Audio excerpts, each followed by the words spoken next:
What's up? I'm the time to record this video. I wanted to record this last night, but yeah, just got busy, too tired.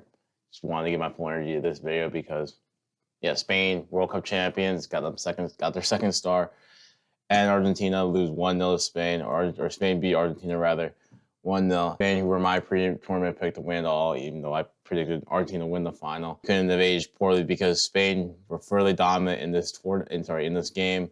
Were the best team throughout this tournament, and before I get on to Argentina, just talking about Spain throughout this tournament, going into the tournament, actually, they were the favorites. That's after the first game they drew the Cape Verde, and you question whether or not this team was maybe a bit overrated or if they really get hit form. Yamal, in terms of his form going into this tournament, coming off an injury, and there's a lot of questions about the Spain team being asked at the start of this tournament, and they've grown throughout the tournament, playing performance after performance.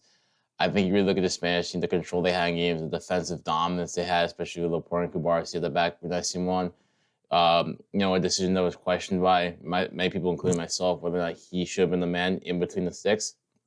Proved to be the right decision. And yeah, if we talk about this game against Spain, full on control in this game, vintage Spain performance, obtaining play, creating chances, and it ultimately came down to this game if Spain were going to be clinical enough. And it was a doubt. Eddie Martinez did stand on his head. I believe he ended up with the game with like 9 saves, 11 saves, actually. Argentina, I don't even believe had a shot until extra time.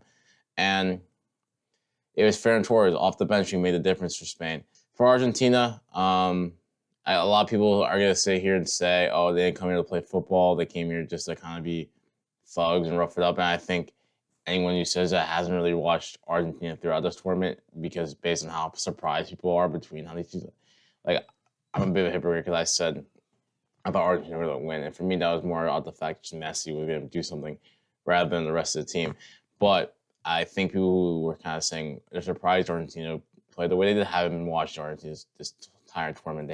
Argentina haven't been overly convincing. It's been Messi kind of dragging this team over the line. The problem with Argentina yesterday is they couldn't retain the ball. They'd give the ball up too easily.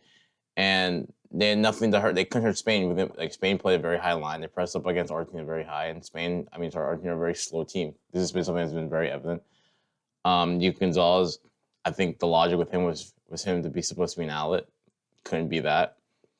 And I think Scaloni in the second half, when he took off the Gonzalez for the ball, not for the ball, for Perez, I think it only made things worse. And I think Scaloni did get the lineup thing. That's not to excuse the individual performances from the Argentinian players. I don't think anyone played that great, Messi included. Like I said, I think if you look at how Argentina played throughout this tournament, the game you saw from them yesterday wasn't a surprise. And I don't think they came here with the intention not to play football and to sit in.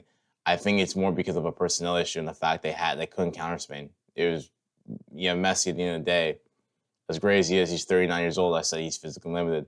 This is a game where you really just see his physical limitations because, again, Argentina defending with 9 outfielders. Whenever Argentina do get the ball, it's an out ball. You're trying to get the ball to Messi. They couldn't get the ball to Messi, and they get the ball way too many times. They have no pace to counter Spain. Spain can push up the line as high as possible, knowing that Argentina have no pace in behind. And Spain are the best team in the tournament of retaining the ball. So, Argentina stuck at the stay in this game. I think what really killed them in the end was Enzo Fernandez getting sent off. Stupid decision, for being honest. In that moment, he gambles. For me, well, first of all, he gets a first yellow for dissent, which was, unnecessary. And then the second yellow, in that moment, there's no need to gamble given the fact that, how tightly contested this match is, how close it is to win extra time. Just get in the locker room or get in the huddle, whatever. All right, and play out the extra time, because the longer this game goes, it favors Argentina, because you would back Emi Martinez on penalties. You'd back the rest of this Argentina team on penalties. Right? Spain can't make the breakthrough. And who knows, maybe if Argentina have a lot of men on the field, Spain don't find the breakthrough. But, it seemed like a matter of time with Spain as they kept growing in the game, kept creating chances. Marino had a good chance. What's it called? Nico Williams came off the bench, made a real impact. I thought he was fantastic yesterday. Almost like he scored, which was rough for a foul, which I think was, a bit soft. I think the goal should have stood. And for Argentina, another thing you could talk about is their two center backs both being injured, which I think that hurt them in the long run of this game. But ultimately for them, defending World Cup title is probably the hardest thing you can do. Many teams have tried, many teams have failed. And Argentina, this Argentina team or this group of players is one of the closest groups of players to defend the World Cup title, making it all the way back to the final. I think, they should be proud of what they've did in this tournament overall. Again, like I said, this is still a team. Most of these players have won major titles with Argentina, and there's no shame in that. Getting back to a World Cup final, that's still a massive achievement in itself. But ultimately, in this game, Spain were the better team, the much-deserved team. Just shout out a couple players. We'll start with Unai Simon, someone who I had doubt going into this tournament, or someone who I doubt going into this tournament, whether or not he could cost Spain. Both of them, he's been fantastic for them, although he didn't have much to do in this game. Throughout the tournament, I thought he's been fantastic. The whole back line, fantastic, but especially Cubarsí, young player of the tournament. And going into the tournament, you never really guessed. I don't think many people would have tipped Cubarsí to be the young player of the tournament, especially compared to when Yamal is on the same team as him. But by far and away the best young player of this tournament. I think someone like Manzambi has a case if he didn't get injured. But yeah, Cubarsí, fantastic.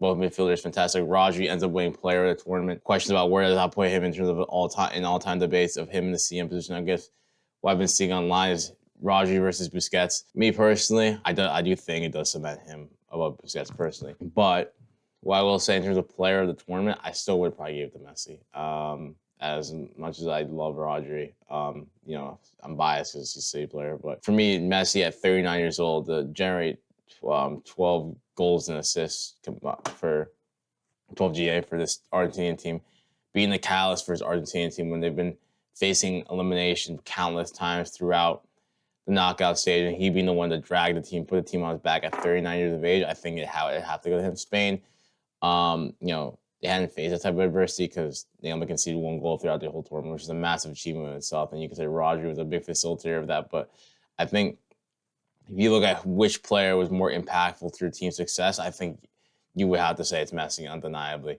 between him and Rodri. But regardless, Rodri picks the player of the tournament. And yeah, that's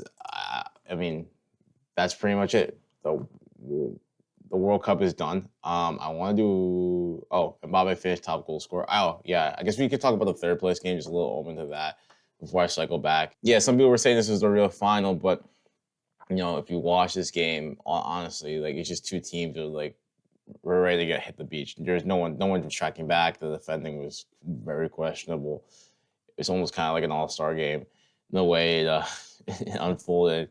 Yeah, ended up finishing 6-4. Bobby wins his golden boot. So, yeah, I'm not really going to dive into this game too much. Saka gets a hat trick, which I think opened up questions about what Saka's fitness was given the semifinal. But, yeah, and I want to do another video, I guess, recapping the World Cup in this totality. Maybe a tier list saying how every team in the World Cup has performed given their own expectations. So, I don't know.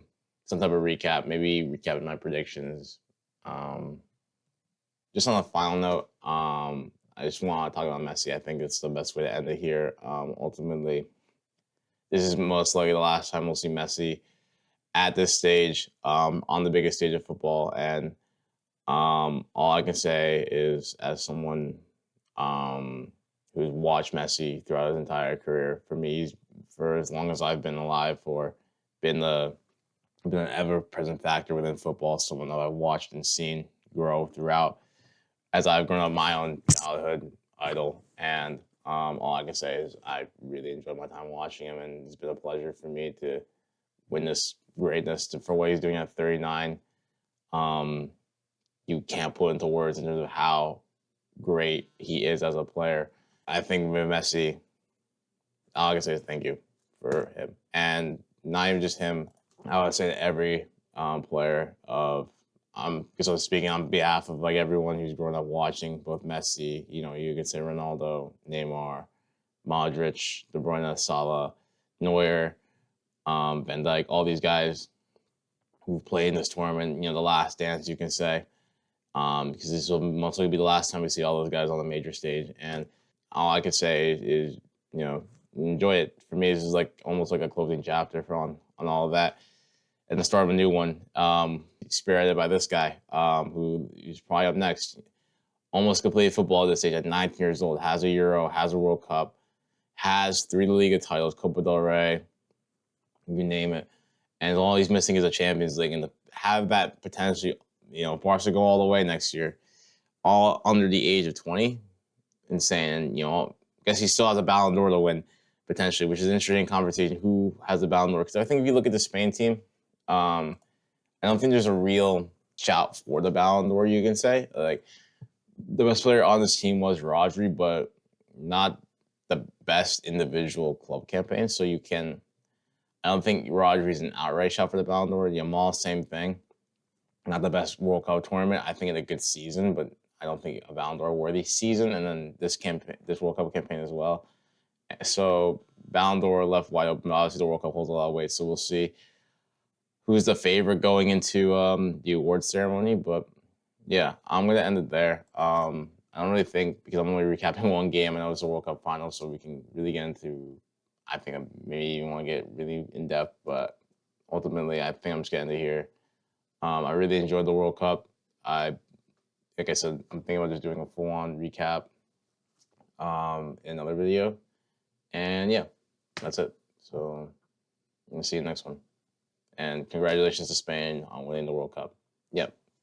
Later.